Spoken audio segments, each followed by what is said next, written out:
Can you remember this year you made your first 1 million? My first 1 million in the business around 2007. Since the business so far till today, what's the most amount of money you have made in 1 month? Sometimes I make more than 20 million a set. In a month? Even a day. In a day. That means in a month you have been able to make at least like 100 million in a month. So it's possible. You have been in this business for like 35 years. Yes, sir. So in these 35 years I have been in business, would you say currently that this business has made you a billionaire? The business made me. What is the biggest lesson this business has taught you so far? The major lesson I've gathered in business is one. Can you remember how much you started this business with? Yes. After serving my master for that period of about 8 years, I was settled with 5,000 naira. So after that settlement, I can say that my business started properly with 2,700 naira. What do you think are the major reasons why people remain poor? One of the major reasons is people not ready to. So if you were 20 today or 30, what would be your best advice to your younger self? I would say that the youth should learn how to.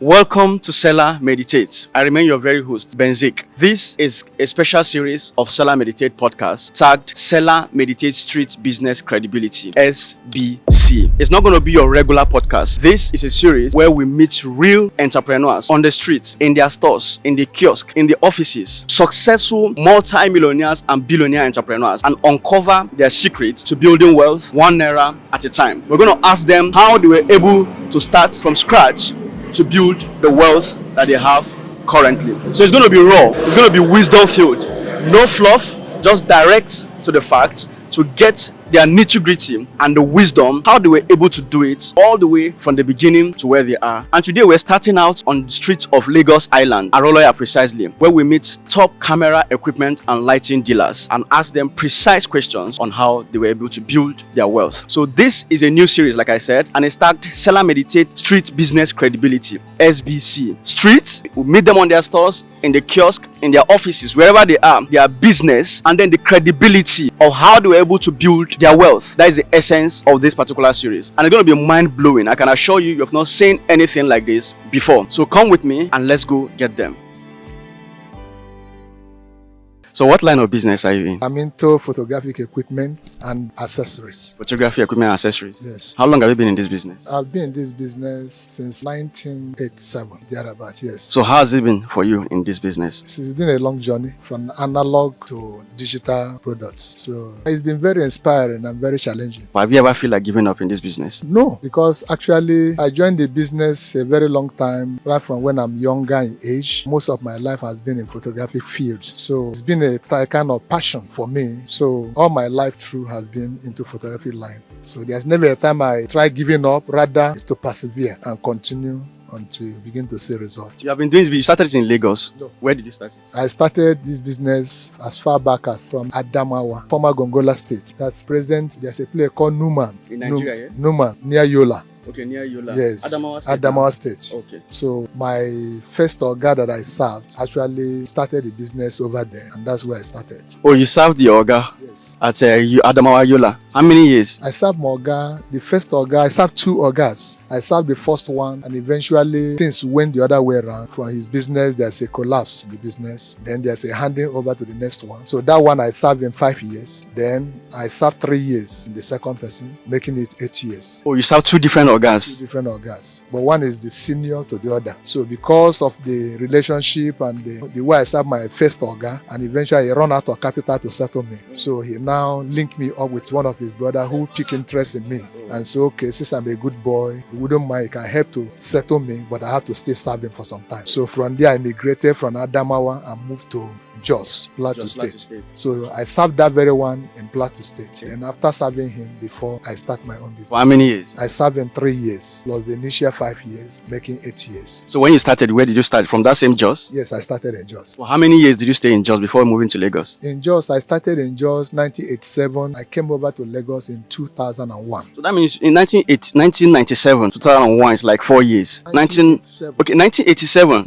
That is like 11 years. Yes, correct. That you're being living in Jos. Yeah. How was it in Jos, and what made you move from Jos to Lagos? My movement from Jos was divine because circumstances made me to leave Jos. In Jos, there was crisis, if you can remember. Yes, 2001 crisis. 2001 crisis. It was very, very, in fact, really, we didn't expect it to happen, but it happened. Along the line of that incident, there was a lot of fight and a lot of danger. At a point, I have something telling me it's time to leave. I was lucky that at that time, I newly got married. My wife just got delivered of a baby, has to move to Lagos for a holiday. So she came to stay with the brother during the holiday, and eventually the incident broke out. So with that, there's no safety for me to continue staying there. They were afraid to come over back to Jos, and I had something telling me it's time to leave. So obviously, thank God I was able to escape, but there's a lot of killings right in my presence. So eventually I have to leave Jos to Lagos. So you now packed everything, or you started afresh in Lagos? Yeah, when I came to Lagos, initially as I left, I have a boy serving me over there. I didn't quickly just leave. I first came over, look around, do visibility study. I used to come and buy goods from Lagos back to Jos. But along the line, with the incident that happened, I discussed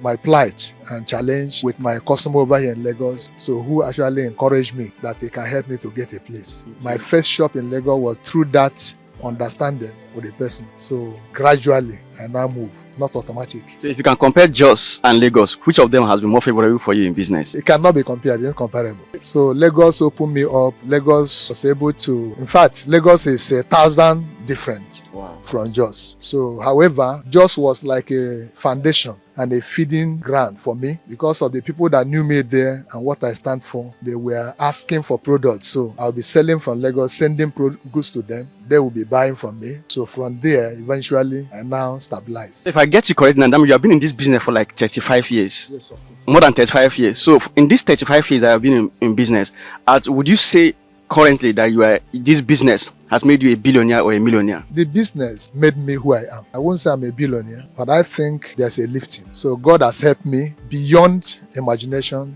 beyond expectation to where I am today. Can you remember the first year you made your first 1 million? I think my first 1 million in the business is around 2007. 2007. Yes. How old were you then? 2007, I should be 31 years old. 31 years old. So that means, if I get you correctly, that means you made your first 1 million at the age of 31. You know, there are many people that are 31 that are still living in their parents' house. It's their choice. No, life is full of choices. There are some that they are not thinking of what to offer, taking up responsibility on time. Some are born with golden spoon or silver spoon. So it's quite different from a person like me that came from a very humble background. Humble background means poor background or average or wealthy. Poor. And you're able to grow up and to get to this level. By the grace of God. Can you remember the job you did? Around that time, it was not really a job of supply. You know, I'm into buying and selling. So I think the first major money I made in Lagos was based on the experience I've gathered over the years. So there's this product called the binoculars, which the sea people use it. So at such a time, there's a demand. And because I have the knowledge of the product, and then I was able to source it. So that was the first major sales or breakthrough that gave me 1 million. Yes. Okay, since the business so far till today, what's the most amount of money you have made in 1 month? Sometimes I've made more than 20 million in sales. In a month? You know, in fact, even a day. In a day?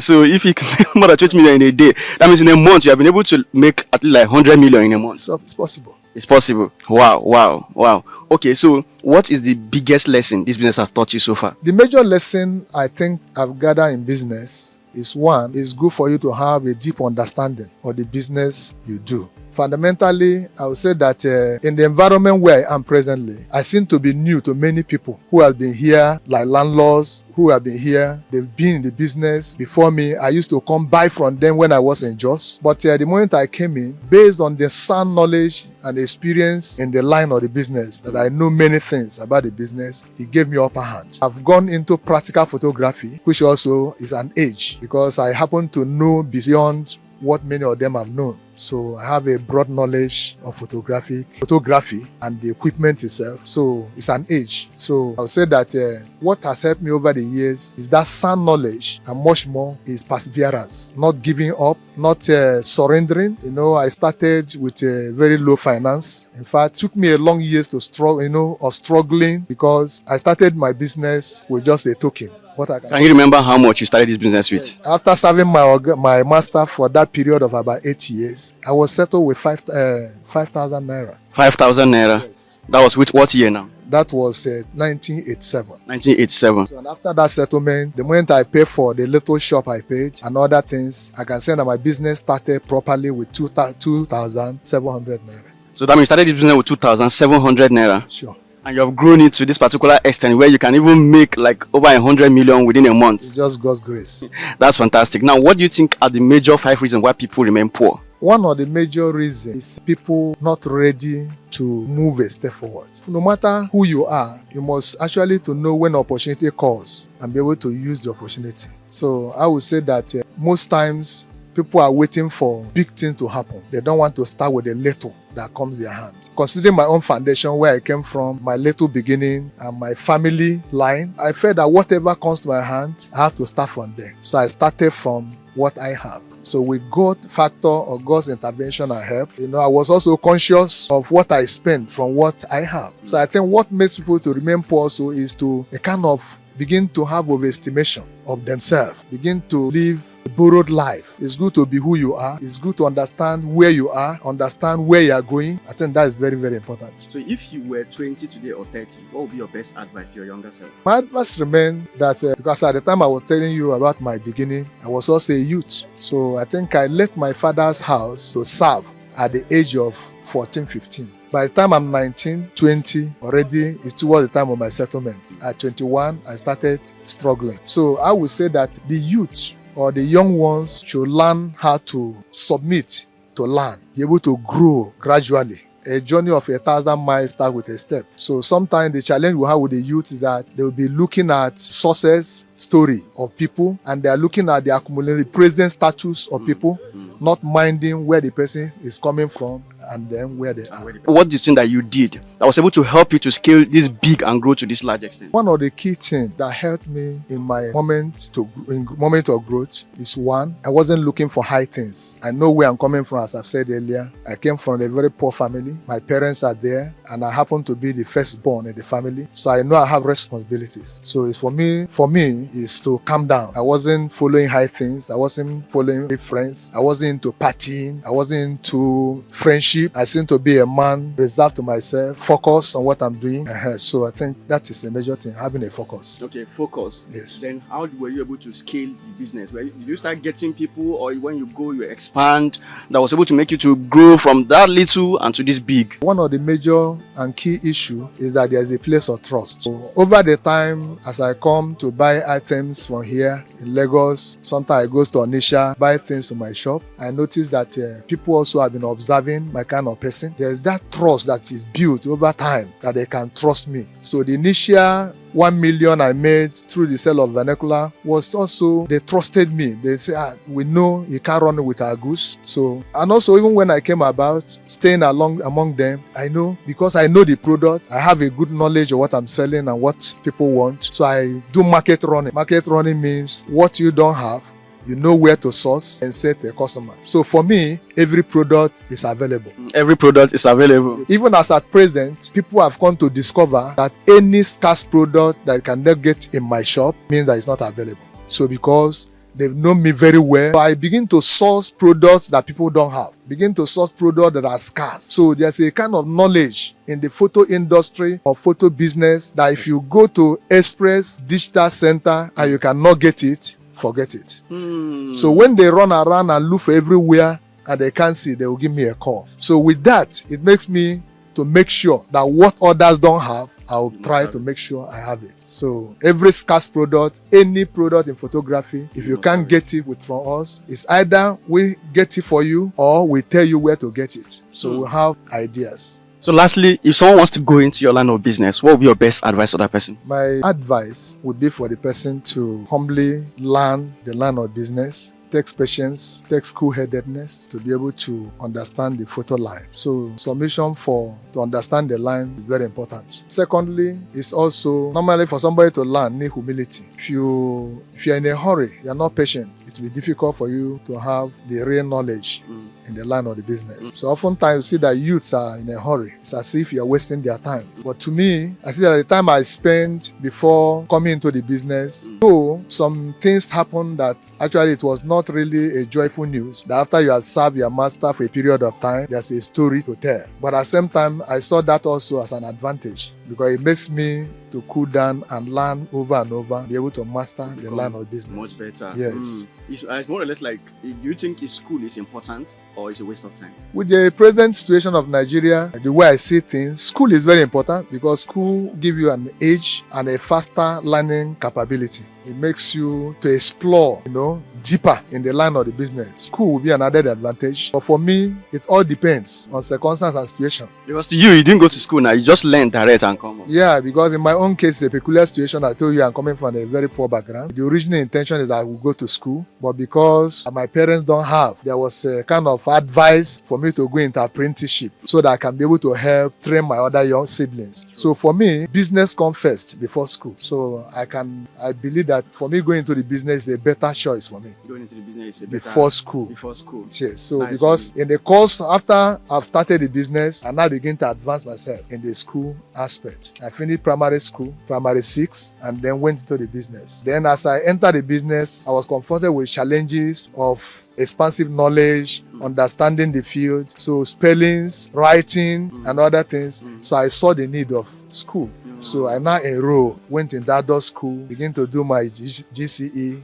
So just from there. So for me, if I've gone to school, maybe I would have missed the opportunity to pass through the line. Oh, just the line of business. The line of business. You would have been doing something else entirely correct. different. So for me, I think it's a better choice. So I think it's better for someone to know what the person wants to do before you can now know whether school is important for you or you should just go in and learn. Even in the school itself, even in the school, after you have known your talent, you have known your field, you have discovered yourself what you want to do. Even if you are schooling, you should be able to be schooling in line with your talent. So I think because most times you see that the challenge we have today is that somebody going to school, he went to read law or went to read medicine, when naturally he would have been able to do well in technical aspects. After he had done it, only for him to turn back at last, begin to look for where he can fit in. So for me, it's better to discover yourself and your talent, then follow that line. Then even if you are going to education, it has to be in line with your skill, in line with your, your talent. Yes, it's very important. Thank you very much. Thank you very much for this time you shared with me. What's your name, sir? My name is Okolie.